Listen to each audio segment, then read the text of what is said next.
Good morning. Let's start the class with the prayers. Om Guru Brahma, Guru Vishnu, Guru Devo Maheshwaraha, Guru Sakshat Parbrahma, Tasmai Shri Guruve Namaha. Om Bhu Bhuvaswaha, Tatsavitravare Bhargo Devasya Dhimahi, Dhiyo Yo Nah Prachodayat. Asto ma satgamya, tamso ma jyotirgamya, mrityorma amritam gamya. Om sehna vavatu, sehna bhunatu, sehviryam karvavahi, tejasvinavadhitamastu, ma vidvishavahi. Om shanti shanti shanti. So Kathopanishad, we are on the second chapter and second section. So last week we ended our class with verse number 3, where Yamraj is saying that he means Brahma, sends the pran upward and throws the apan downward. All devas worship that adorable one. That adorable one who? Brahma. The truth, the reality. Seated in the center. Okay. So pran cannot function without Brahma. That is the message he's trying to give it to us. Okay. So he sends the pran upward and throws the apan downward. All devas worship that adorable one seated in the center. And devas are who? Devas are in our body, all the sense organs. Outside all the elemental forces, they're all devas. Okay. Let's start the class with verse number 4. Asye vitaram samanasye sharir stasye dehina dehat vimuchye manasye kim atra parishishyate etat vai tat. Asye means this. Vitaram samanasye, of him who is separated.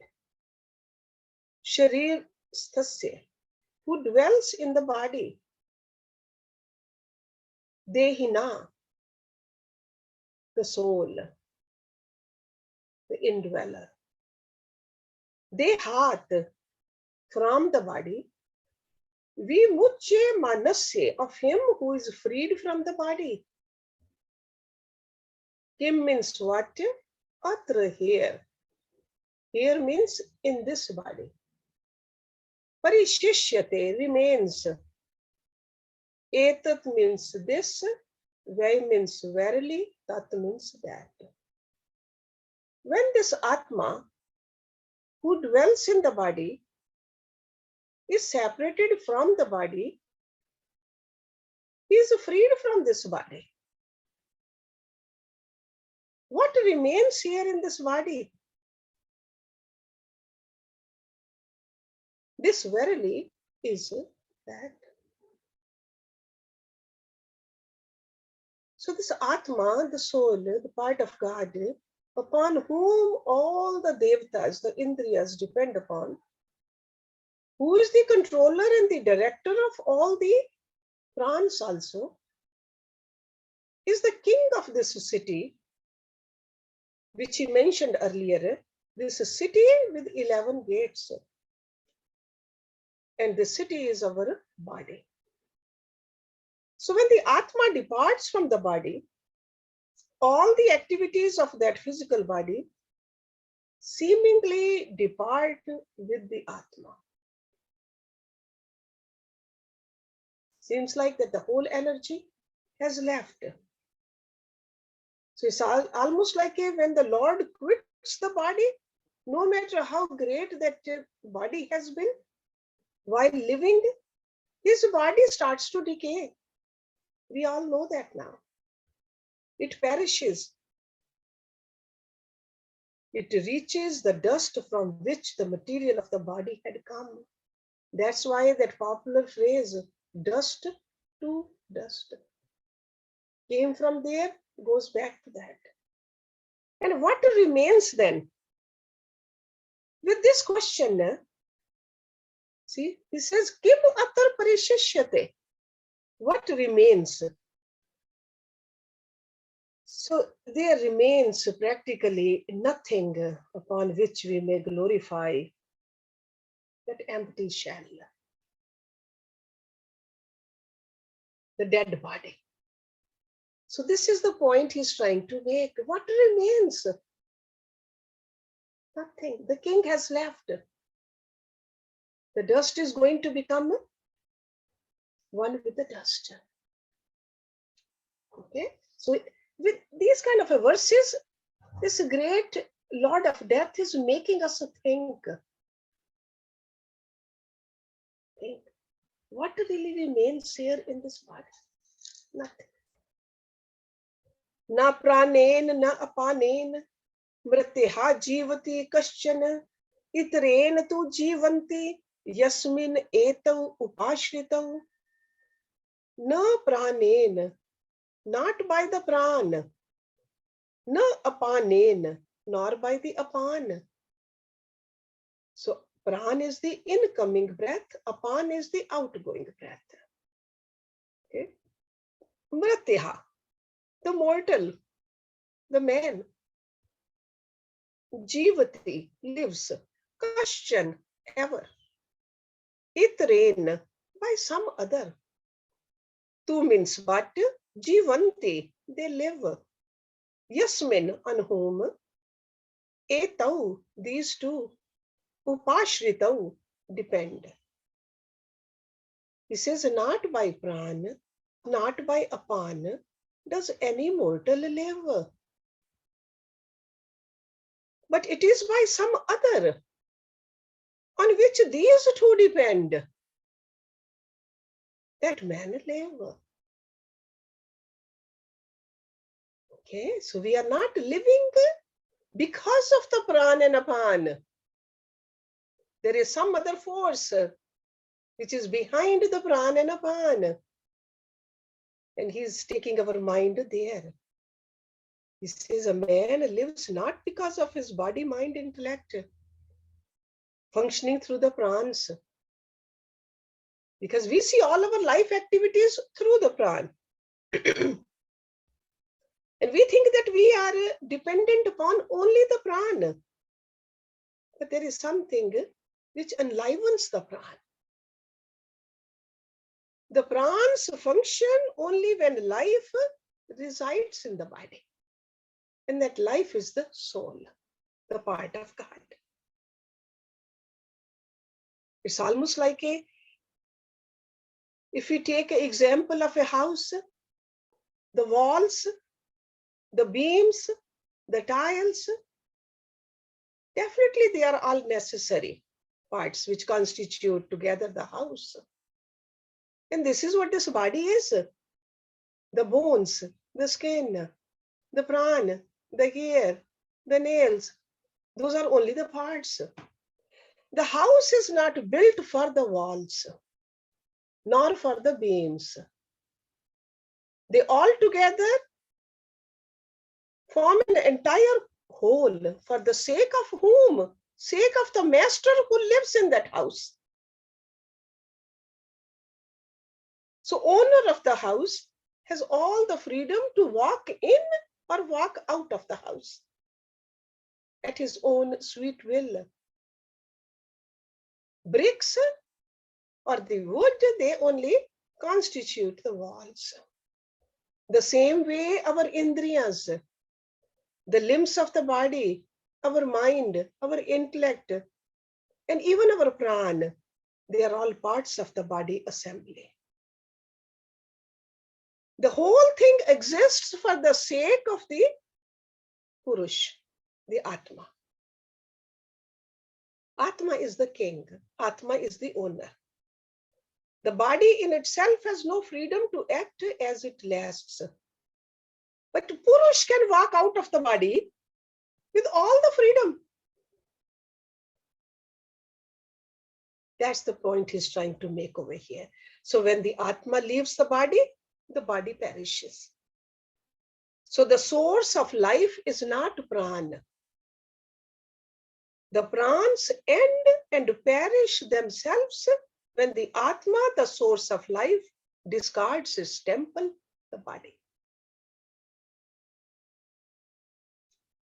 That's why philosophically, the physical, mental, intellectual actions are called pran vritti only. Okay. Number 6. Hantate idam pravakshyami guhyam brahma sanatanam yatha cha maranam prapye atma bhavati gautama. We saw last week also, Lord of Death used the word Gautam for Nachiketa. And I told you Gautam was the name of his father. So he's reminding him that you are a son of great Gautam. Hanta, that means now or well. Te means to you, idam this, parvakshyami, I will explain. Guhyam, the mysterious. Brahma, Sanatanam, the eternal, the ancient. Yatha means what? Cha means and. Marnam, death. Prapye, having obtained. Atma. Bhavati, becomes. Gautam, O Nachiketa. Well now, O Gautam, I will explain you the mysterious and ancient Brahma. And also what happens to the soul after death. So over here, Lord of Death is informing Nachiketa that he will initiate him into this deep knowledge. Because this is the knowledge Nachiketa really wanted to know. He wanted to know what really happens to the Jeev when it has experienced the process of death. He wanted to know. So he says, I will explain it to you, what happens to the Atma after death. Okay. So this Atma over here, does it really mean he's telling us this, what happens to soul? Over here, Atma really means to the Jeev, what happens to the Jeev. Because nothing ever happens to the pure Shuddha Buddha Atma. Nothing happens to it. Because it's a pure consciousness, it's the truth. So in this mantra over here, the word Atma is used to indicate the ego center and not the self. So this clarification we should always have, what these terms are being used for what, in which context. Okay, so what happens to the ego center? Yonim anye prapadyante sharirtavaye dehina sathanum anye anusayati yatha karam yatha shrutam. Yonim, womb, anye, others. Prapadyante, that means enter into or goes. Sharir tavaye, to have a body.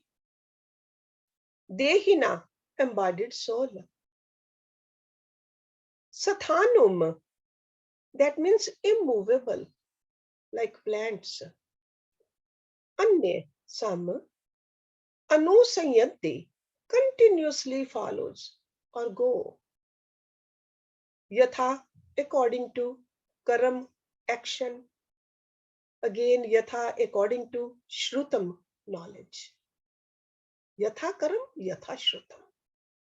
Very popular saying among the philosophers. Some souls enter the womb to have a body. Others go to the plants. Just according to their actions and according to their knowledge. Okay. So in this mantra, Lord of Death is supporting the law of karma and the doctrine of reincarnation. So the ego center, the Jivatma, after the death of the body, remains intact in the form of an idea until it comes again to fix the relationship with another form. Okay. So the ego center, after the death of the body, remains intact in the form of an idea only. It doesn't have a form. Okay, no physical form. Until it comes again to fix the relationship with another form. If we can understand the law of karma properly, law of karma says that we carve out our own destinies. Destiny means to be lived by us in the days to come. So yatha karma, according to karma. So according to the quality of our actions performed in the past, we shall have a future existence in a form. Satvik karam, satvik form. Tamsik karam, tamsik form. Rajsik karam, rajsik form. And karams are not only the physical actions. Karams are through the mind also, through the words also. That's why in that very popular story, which is called the Amar Katha, when Parvati is asking Lord Shiva how to attain this purity, he said 3 kinds of a dand. Dand means the stake, that means the firmness, that means the tapasya. Tapasya at the level of man, manodand. Tapasya at the level of speech, the vagdand. And tapasya at the level of sharir dand also. Those are all karams. So those karams, the quality of the karam gives us the quality of the destiny. So that's what he means, yatha karam, according to the actions. And then yatha shrutam, according to knowledge.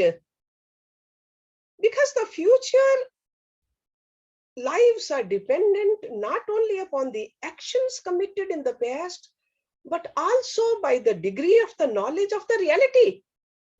Over here, this knowledge is not the material knowledge, knowledge of the reality. How much we really know what a reality is.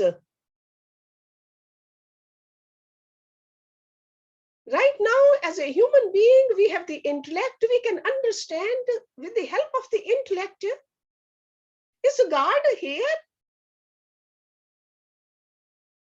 Is God there also? And is God beyond that also or not? So that is yatha shrutam. When those rishis, they proclaimed those mahavakyas or those mantras, even like a Om Bhu Bhava Swaha. What did the rishi say? Because most of the people, they understand that Om has 3 matra. And if we can recite it better, we will attain the Godhood. No. 3 matras really means understanding totally that God is here, there, and everywhere. Bhu, bhava, swaha. Do we have that kind of a reality? That kind of a knowledge? Have we done enough karma, sattvic karma, to really experience this reality or not? So this is what this yatha karam, yatha shrutam means. So some souls enter the womb to have a body, others go to the plants. So that means we can go towards the plant also, immovable. Not just the animal kingdom, but the plant kingdom also we can go to. And what is it dependent upon? Upon our actions and our knowledge. Pretty clear message over here. What should we do? The future is in our hands. Past we cannot change. In present, we can control our future, our destiny. Have control over your actions. Watch your actions. And do the sadhana so that you can experience this reality. That is the knowledge. Ya eshaha supteshu jagrati kamam kamam purushaha nirmimana tat eva shukram tat brahm tat eva amritam uchyate tasmin lokaha shrita sarve tat u atyati na kashan etat vei tat. Ya means who, esha means this. Supteshu, while we are asleep.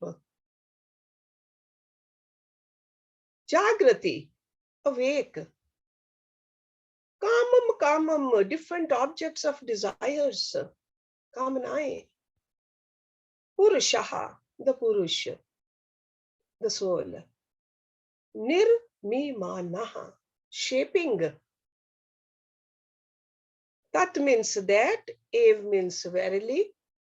Shukram, the pure. Tat means that, Brahma, tat ev, that also.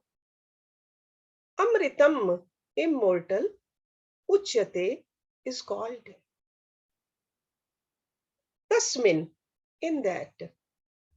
Lokaha, the worlds. Shritaha, rest. Sarve, all. That means that. U, verily. Atyati, transcends. Na question, none.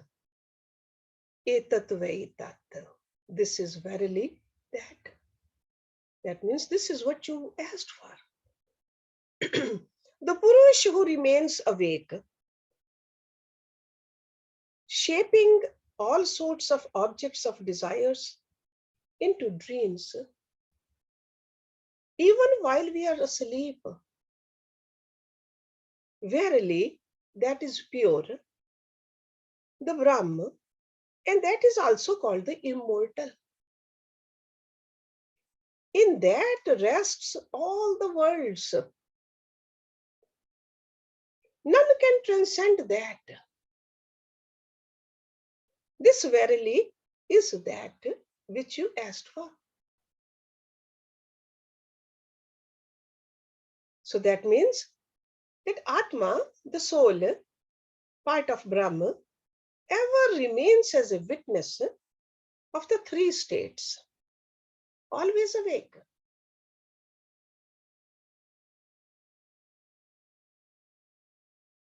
In its presence, the three different states are played out. In the waking state also, in the dream state also, and in the deep sleep state also. So in its light, everything is happening. It's almost like a light of the street lamp illuminates everything. Somebody can be a helping hand under that light, or somebody can be a robber in that light. It's not the light which decides. Light is just only witnessing. So this is what he is pointing out to us. That self is, which is just only watching all the experiences.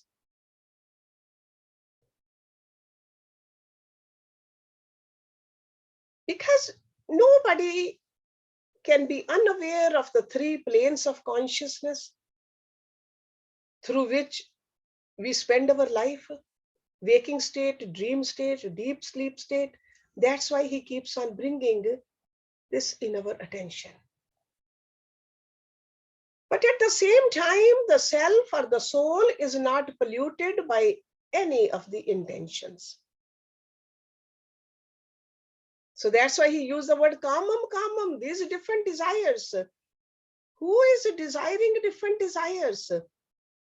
Not the Atma. That is pure. It's only the mind. That's why he used the word shukram over here. The Atma as the soul witnessing factor is indeed ever shukram, ever pure. There's no taint on that. Taint is only in the equipments. Body can become sick, mind becomes restless, intellect can become confused.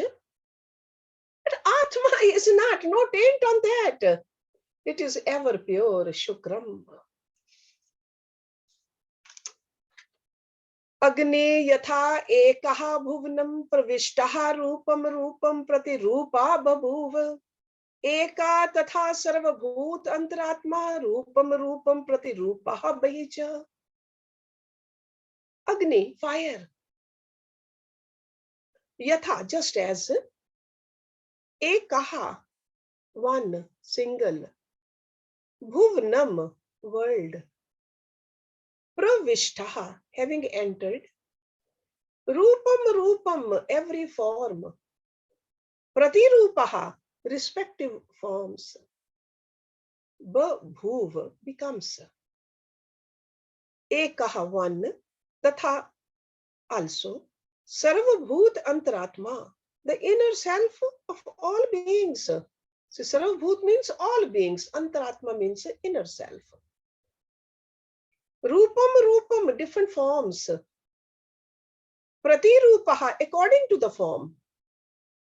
Bahicha, and outside. That means beyond. Just as fire, after it has entered the world, though one, assumes different forms according to the shape it enters. So does the eternal Atma of all living beings, though one, takes a form according to each shape it enters, and also in itself it exists beyond them. Okay, so he's trying to explain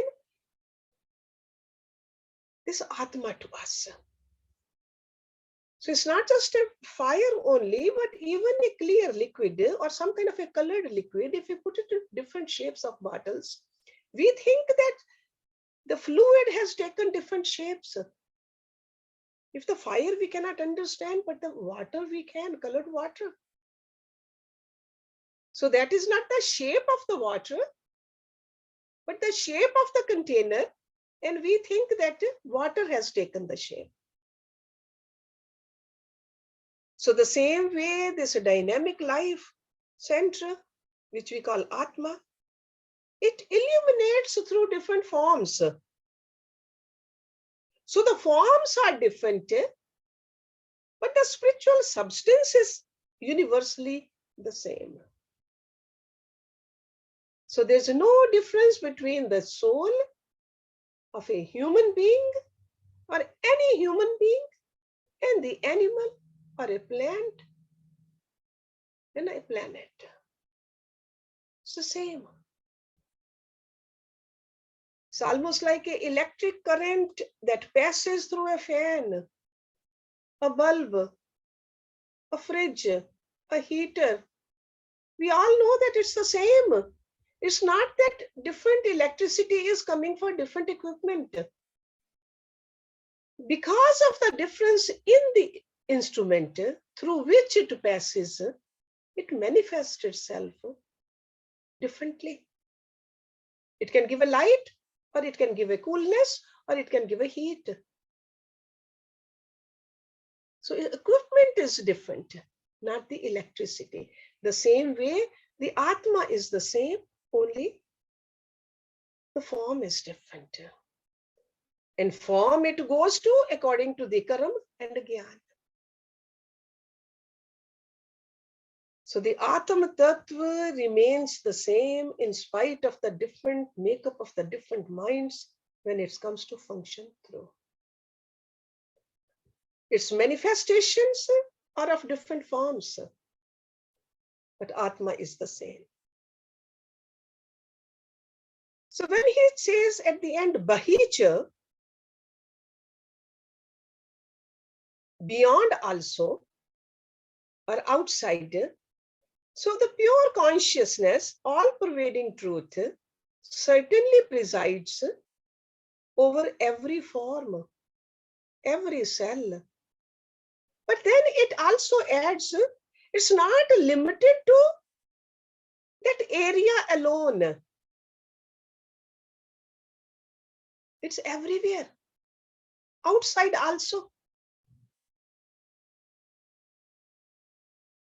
So the absolute truth, the Brahma, the reality, not only pervades every visible form in the invisible world, but also transcends all of them. Something which we cannot even comprehend. Our buddhi can take us to certain place only. So he says, transcends them all. So in other words, the supreme reality is at once eminent and transcendent. Remember that. Vayu yatha eka bhuvanam pravishtaha rupam rupam pratirupa babhuva eka tatha sarva bhutantaratmaha rupam rupam pratirupa bahichaha. Vayu, air, yatha, just as, eka, one, single, bhuvanam, world, pravishtaha, having entered, rupam rupam, different forms, pratirupaha, respective forms, babhuv, becomes, ekaha, one, tatha means also, sarvabhut antaratmaha, the inner Atma of all beings, rupam rupam, different forms, pratirupaha, to whatever, or according to whatever, bahi, beyond, means also. So this is just like a previous verse. Over there, he gave us the example of Agni. Over here, he is giving the example of a Vayu, the air. So just as air, after it has entered the world, though one assumes different forms, according to the shape it enters. So the internal Atma of all living beings, though one assumes forms, according to each shape it enters. And in itself it exists beyond them also. Okay, so this is exactly the same verse, different example. So it's like a beautiful comparison to explain the same oneness of truth that was indicated in the previous verse. Okay, so instead of fire, he is explaining the truth with the example of Vayu.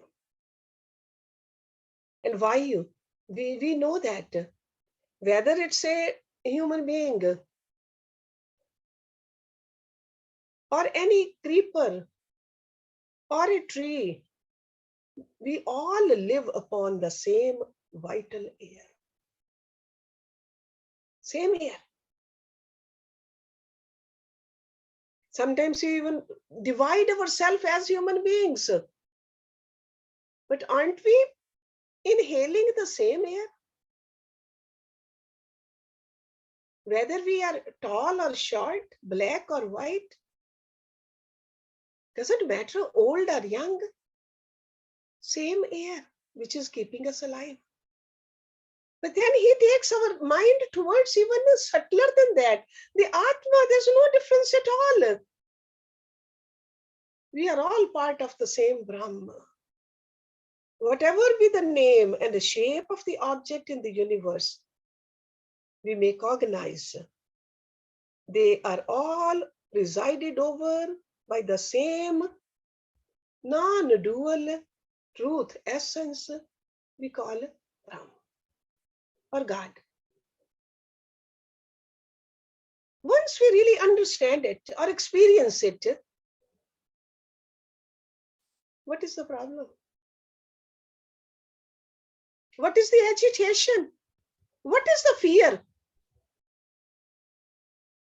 So that's why he said earlier, yatha karam, yatha shrutam. Need to experience this reality. Let's do one more. Surya yatha sarvalokasya chakshu na lipyate chakshushe baheshe doshe ekaha tatha sarvabhutantaratma na lipyate lok dukhen bahya. Surya, the sun, yatha as sarvalokasya, to all the world. Chakshu, eye, na lipyate, is not contaminated. Chakshushe, by the ocular, chakshu. Bahe doshe, external defects.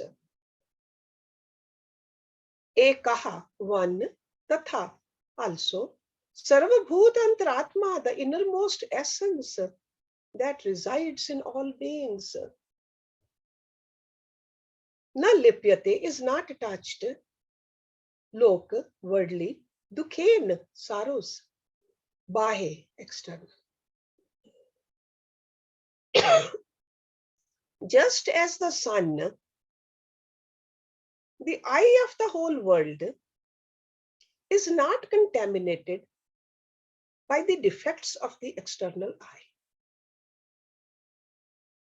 So, being the innermost essence in all beings, Atma is not contaminated by external sorrows of the world. So, Sarv Lokasya Chakshu.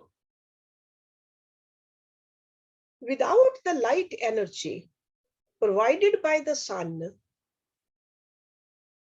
we would not have been able to make use of our eyes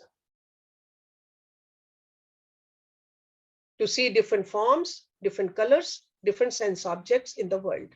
So that's why, very appropriately, Yamaraj is saying, the sun as the eye of the universe. Surya yatha sarvalokasya chakshu. So the light of the sun illumines equally all the objects in all conditions of health and decay. Stays detached from it. It only illumines it. Whether there's a good scene or not so good scene. Sunlight only gives the light, blesses the light. The same way the Atma is not tainted by the miseries of the world. And the miseries of the world, where do they come from? From the Kam and the Karam of the egocentric individual. Atma is just only watching. All sorrows are created by our unrestrained desires. in this world of the sense objects to fulfill our desires through passion, through our selfishness, self-willed actions. That's why it's called Kam Karam Udbhe Dukham. Kam Karam. So these kamanas. So Atma is just only watching. That's the point he's trying to make, because Nachiketa wanted to know about the Atma. What happens to it after the death of the body? And in such a great detail, this great Guru is explaining to him. So we'll start with verse number 12 next week. Om Purnamada Purnamidam Purnat Purnamudachyate Purnasya Purnamadaye Purnameva Vashishyate. Om Shanti Shanti Shanti Om. Thank you very much.